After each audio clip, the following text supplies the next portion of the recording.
Le foil électrique résulte de l'assemblage d'un mât, d'une aile profilée qui permettent à la planche de surf de s'élever au-dessus de l'eau. La propulsion est assurée par un moteur électrique. Le foil est composé des éléments suivants: un mât, un fuselage, une aile avant et une aile arrière. Le mât est attaché perpendiculaire à la planche et au fuselage pour que celui-ci ainsi que les ailes soient parallèles à la planche afin de permettre un contrôle du foil depuis la planche par la pression des pieds. Le mât et le fuselage sont des éléments de jonction du foil à la planche. En mécanique des fluides, un foil est une aile qui se déplace dans l'eau et transmet une force de portance à son support.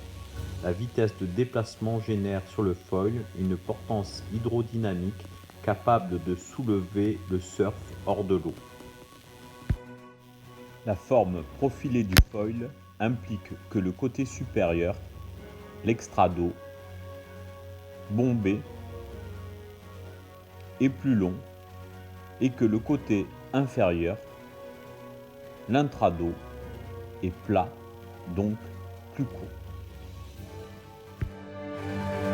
La nature ayant horreur du vide, les molécules d'eau situées au-dessus du foil sont accélérées pour arriver en même temps que celles qui passent en dessous du foil.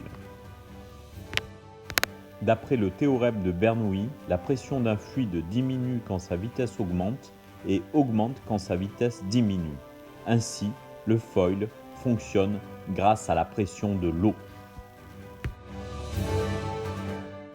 Il en résulte que du côté supérieur du foil, l'extrado, la vitesse du fluide est élevée et la pression est donc plus faible, alors que du côté inférieur du foil, l'intrado, la vitesse du fluide est plus faible et la pression y est donc plus élevée.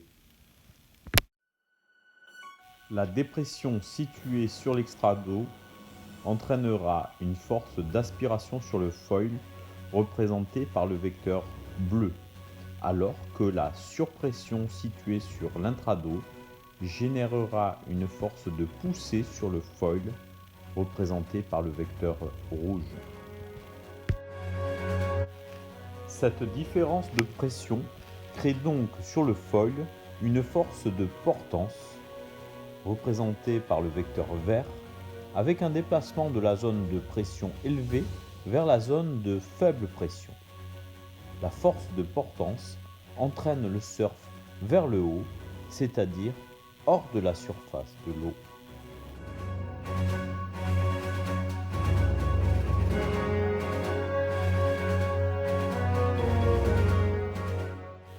On peut comparer le fonctionnement d'un foil à celui d'un avion.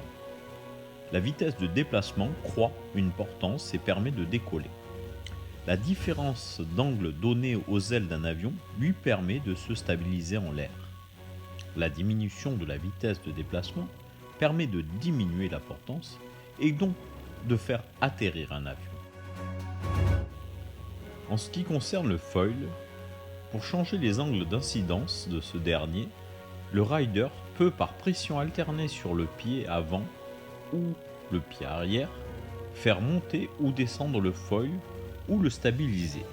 Tout est question d'un dosage de pression sur les appuis.